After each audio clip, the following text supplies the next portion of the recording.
Hello friends, welcome to the MS maths. अभी हम जो टॉपिक पढ़ने वाले हैं उसका नाम है gradient of a scalar field. Gradient of a scalar field, अदिश क्षेत्र का, अदिश क्षेत्र की प्रवणता। देखो, मैंने ग्रेडियंट आपको पढ़ा दिया। अगर आपने वो वीडियो नहीं देखा तभी आप आई बटन पे क्लिक करके, जो ऊपर स्लाइड आ रहा है उस पर क्लिक करके आप वो वीडियो देख सकते हैं ग्रेडियंट का। अभी मैं यहाँ पे आगे चलूंगा एक डेरिवेशन की, और हम जिसमें क्या करेंगे, अदिश क्षेत्र का हम क्या करेंगे, उसमें प्रवणता निकालेंगे। किसी भी अदिश क्षेत्र की प्रवणता निकालने के लिए उसमें दो सरफेस होने चाहिए, S1 और S2। उसमें दो सरफेस कंसीडर करेंगे, और दो सरफेस, जैसा कि आप डायग्राम में देख सकते हैं, उस सरफेस कंसीडर करके हम उसकी ग्रेडियंट की वैल्यू कैसे निकालेंगे और हम उस सरफेस को क्या मान रहे हैं। हम यहाँ पे फाई के लिए मान रहे हैं। फाई जो है एक्स वाई के लिए आ रहा है, एक्स वाई जेड जो तीनों जो ये जो है निर्देश तंत्र, इसमें हम एक्स वाई जेड ले रहे हैं, फाई ले रहे हैं। यहाँ पे फाई यहाँ पे हो जाएगा, यहाँ पे जो इसकी वी हो जाएगा, यानी जो पोटेंशियल फाई हो जाएगा, और यहाँ पे हो जाएगा फाई प्लस डी फाई, क्योंकि वहां पे थोड़ा बढ़ जाएगा।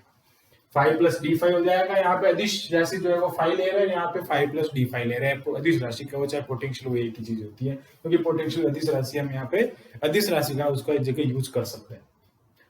अदिश क्षेत्र की प्रवणता में उससे पहले अच्छा एक बात आपको ग्रेडियंट थोड़ा रिवाइज करवा देता हूँ। Physical meaning of the gradient, what is the physical meaning.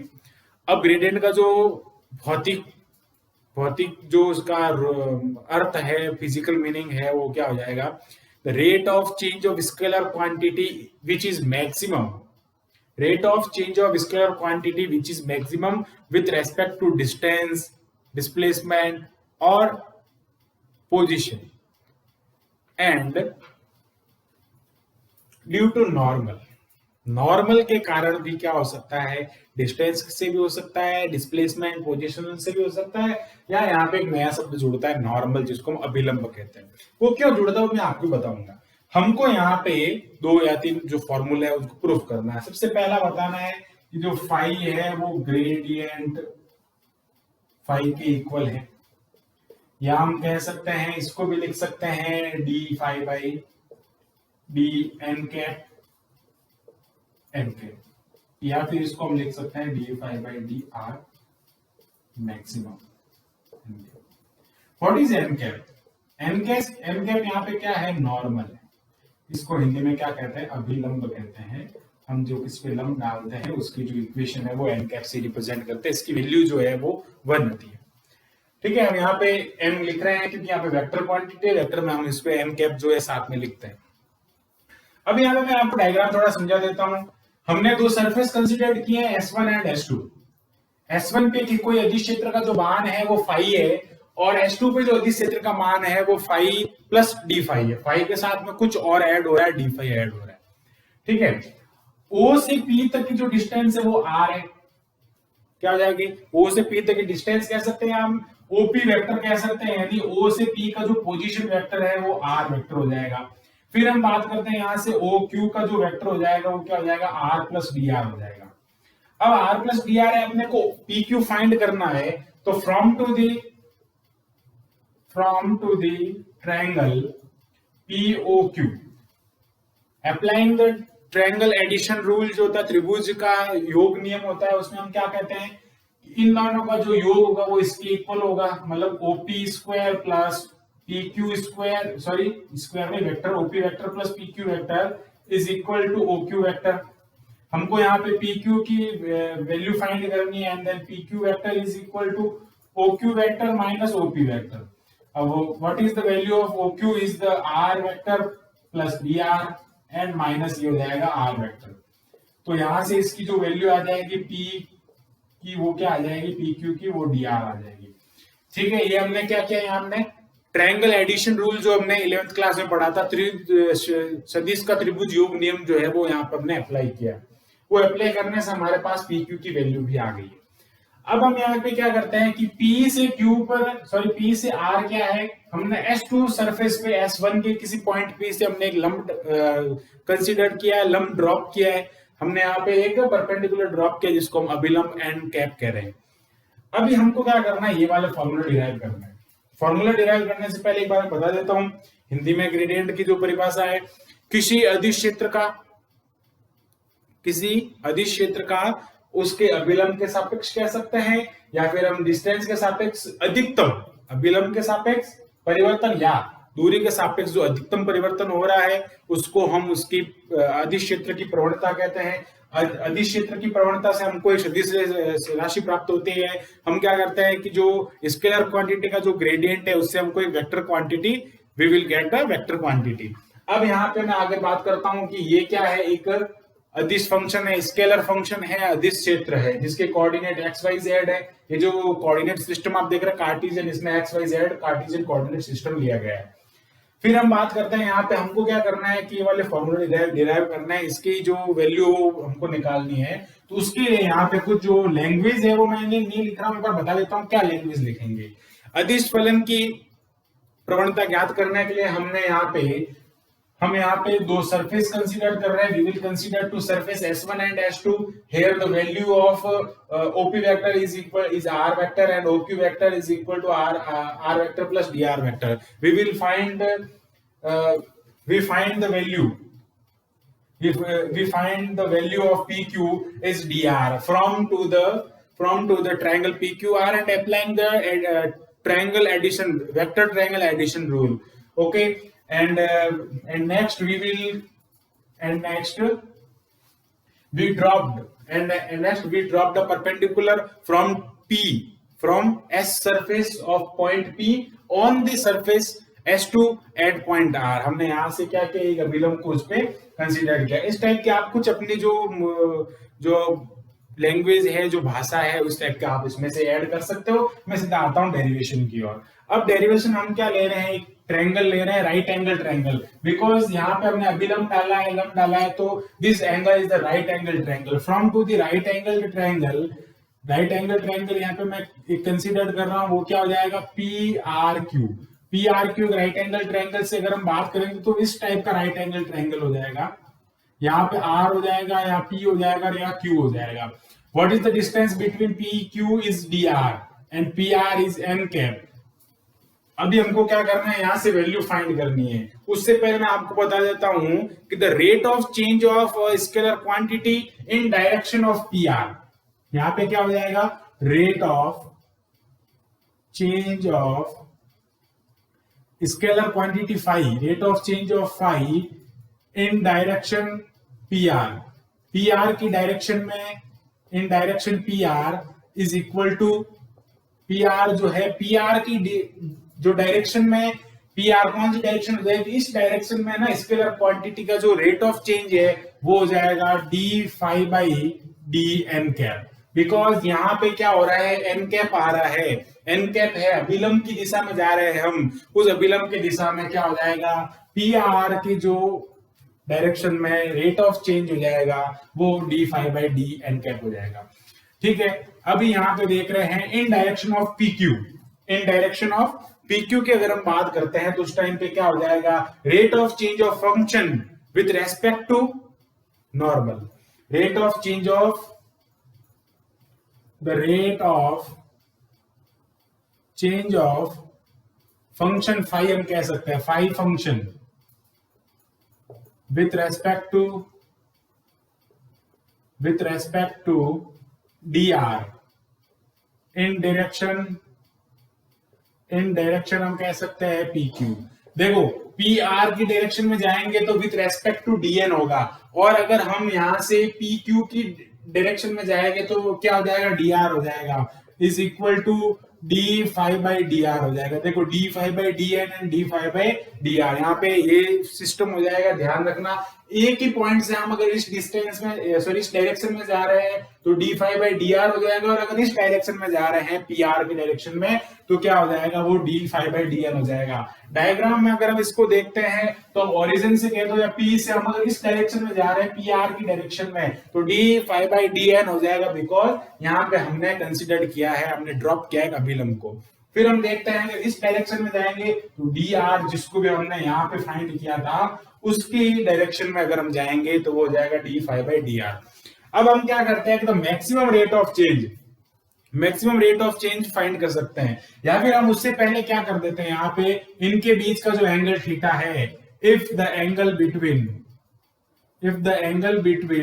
dr and n cap is theta, if the angle between dr and n cap is theta, where n cap is equal to, देखो n cap के साथ में क्या हो जाएगा, dr cos theta हो जाएगा। मैंने आपको पहले ही बता रखा, किसी वीडियो में अगर नहीं बताया तो बता देता हूं कि जिसके साथ में एंगल होता है वहां हमेशा क्या आता है, cos थीटा आता है। तो हम n कैप की वैल्यू फाइंड कर रहे हैं, n कैप के साथ में एंगल है, तो जहां पे एंगल होता है जिसके साथ में, वहां पे हमेशा cos थीटा आता है, कोज्या जिसको हम हिंदी में कहते हैं। n cap is equal to क्या हो जाएगा, dr cos थीटा हो जाएगा, and then dr is equal to n cap cos theta हो जाएगा। ये dr की एक वैल्यू भी हो सकती है कि जब हम जिसके रेस्पेक्ट में कर रहे हैं उसकी अगर वैल्यू फाइंड करना भी चाहे तो वो हो जाएगा dr is equal to n cap upon cos theta. अब हम आगे यहाँ पे देखते हैं कि from to the equation number 1 and equation number 2, in equation number 1 and equation number 2, maximum rate of change, जो मैक्सिमम रेट ऑफ चेंज होगा वो किस टाइप से होगा, जब मैक्सिमम रेट ऑफ चेंज है वो इस टाइप से हो जाएगा। अगर यहाँ पर हम इसी में देखें तो ये हो जाएगा dn is equal to dr cos theta हो जाएगा, और इसमें अगर हम ये जो सारी वैल्यू पुट कर देंगे तो वो इस टाइप से हो जाएगा d phi by dn।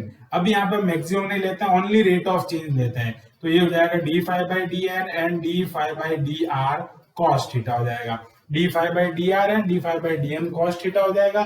और यहाँ पे अगर हम मैक्सिमम ले लेते हैं, फॉर मैक्सिमम जब भी ले लेंगे तो theta is equal to 0 degree होगा। मैक्सिमम के लिए cos थीटा की जो कंडीशन होती है, मैंने पिछले वीडियो में भी बताया था, वो क्या होती है, 0 डिग्री होती है। तो ये हो जाएगा d phi by dn cap कह सकते हैं यहाँ पे, is equal to d phi by dr क्या हो जाएगा, मैक्सिमम हो जाएगा।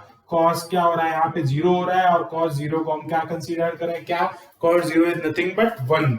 ओके, यहाँ पे हमने क्या क्या कर दिया, ये जो वैल्यू है ये किसकी है, d phi by dn cap is equal to d phi by dr when gradient is maximum, is equal to phi, या फिर इसको हम क्या कह सकते हैं, ग्रेडियंट फाई। तो हमने देखो जो प्रूफ करना था वो सारा हमने प्रूफ कर दिया कि यहाँ पे विलंब के सापेक्ष जो फाई का मान है, या फिर हम जो दूरी ले रहे हैं उसके सापेक्ष फाई का मान है, जो अधिकतम है वो उसके ग्रेडियंट के इक्वल है, या फाई फंक्शंस जो हमको अधिक क्षेत्र दिया हुआ था वो उसके इक्वल है। एक बार वापस इसको आप देख सकते हैं, इसका स्क्रीनशॉट भी ले सकते हैं। और अभी मैं चलता हूं आगे, इस पे बेस्ड मैं आपको एक क्वेश्चन करवाता हूं। एक क्वेश्चन मैंने यहाँ पे लिख रखा है और वो क्वेश्चन मैं आपको यहाँ पे करवाता हूं। तो आइए क्वेश्चन की ओर चलते हैं। तो क्वेश्चन हमारा है यहाँ पे, a function is given by the phi X Y Z की वैल्यू है 3x square y minus Y cube Z square. ये फंक्शन हमको दिया हुआ है, कोई स्केलर फंक्शन हो जाएगा, स्केलर क्वांटिटी हो जाएगी, और यहाँ पे दिया हुआ है ऑब्टेन द पॉइंट 1 -2 एंड -1। इन पॉइंट्स पे हमको क्या करना है, इसकी वैल्यू, ग्रेडियंट की वैल्यू फाइंड करनी है। तो सबसे पहले क्या करना पड़ेगा हमको, definition, from to the definition of the gradient solution इसका हम करते हैं। डेफिनेशन क्या हो जाएगी, तो फाई की जो डेफिनेशन हो जाएगी वो डेल फाई हो जाएगी, इसकी ग्रेडियंट की हो जाएगी, ठीक है। अब यहाँ पे ये किसके इक्वल हो जाएगा, ये इक्वल हो जाएगा I cap del upon del X plus J cap del upon del Y plus K cap del upon del Z. ये यहाँ पे हो जाएगा X Y Z, okay, phi of X Y Z इसके मल्टीप्लाई में हो जाएगा।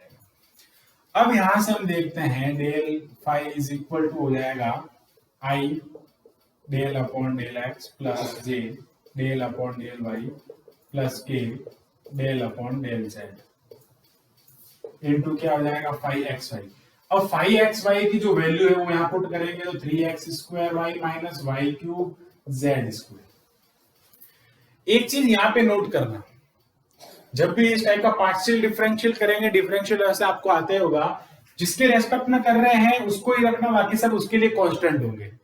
तो हम यहाँ पे देखते हैं, इसके लिए इसका मल्टीप्लाई इनसे होगा, तो इसके लिए इसका x के सापेक्ष अगर इसका हम डिफरेंशियल करेंगे तो वो हो जाएगा 6, देखो 6xy, बाकी हो गया पूरा 0, 6xy हो जाएगा आगे आई कैप।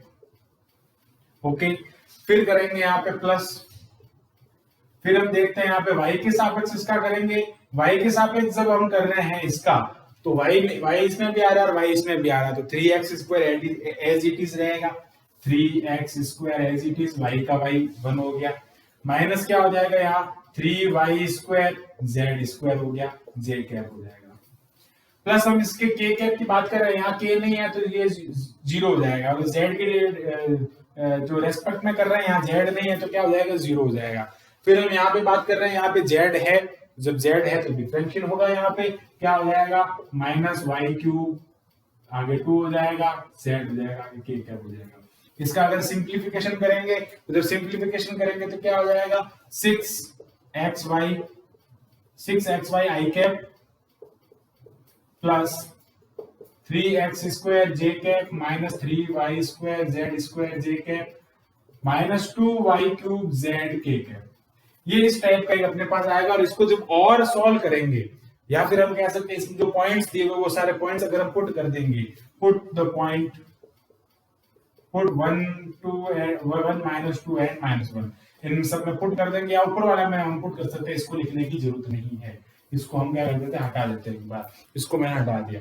ऊपर वाले में अगर पुट करेंगे जो वैल्यू 6 1 माइनस 2 आई है, प्लस क्या हो जाएगा यहाँ पे 3 1 square minus 3 minus 2 square and minus 1 square J cap, plus ये हो जाएगा माइनस 2 स्क्वायर एंड माइनस 1 के कैप, जेड की वैल्यू क्या हो जाएगी माइनस 1 हो जाएगी। ये हो जाएगा माइनस 12 आई कैप प्लस हो जाएगा ये यहाँ पे 3 प्लस 12 जे कैप, आगे हो जाएगा यहाँ पे 8 और हो जाएगा माइनस का 8 के कैप, ये हो जाएगा इसकी जो वैल्यू है यहाँ पे आ जाएगी, और 8 हो जाएगा यहाँ पे 4 2 8 एंड देन उसका सॉरी क्यूब है ना यहाँ पे, तो 8 का हो जाएगा 16, यहाँ पे क्यूब है तो ये हो जाएगा 16, ये हो जाएगा माइनस 12 आई कैप हो जाएगा, और ये यहाँ पे हो जाएगा 9 माइनस 9 जे कैप प्लस हो जाएगा 16 के कैप। ये है इसका ग्रेडियंट फॉर्म, आंसर हो जाएगा यहाँ पे ये प्लस हो जाएगा यहाँ पे minus 12 I cap minus 9 and ये हो जाएगा प्लस जे कैप। अब आगे से क्या हो जाएगा यहाँ पे डेल बाई, डेल करेंगे आगे हो जाएगा ये 5, ये हो जाएगी इसकी वैल्यू। तो सिंपल सा क्वेश्चन था। क्वेश्चन में क्या था वापस एक बार बता देता हूं मैं आपको। क्वेश्चन में ये था कि ग्रेडियंट फाइंड करना था, ग्रेडियंट में डेल संकारक जो होता है डेल और फाई, डेल और फाई दो चीजें होती है, और यहाँ पे क्या आ जाएगा ये इसका डेरिवेटिव, जिसका है हमको क्या करना है अवकलन करना है, डिफरेंशियल करना है with respect to dx square y minus D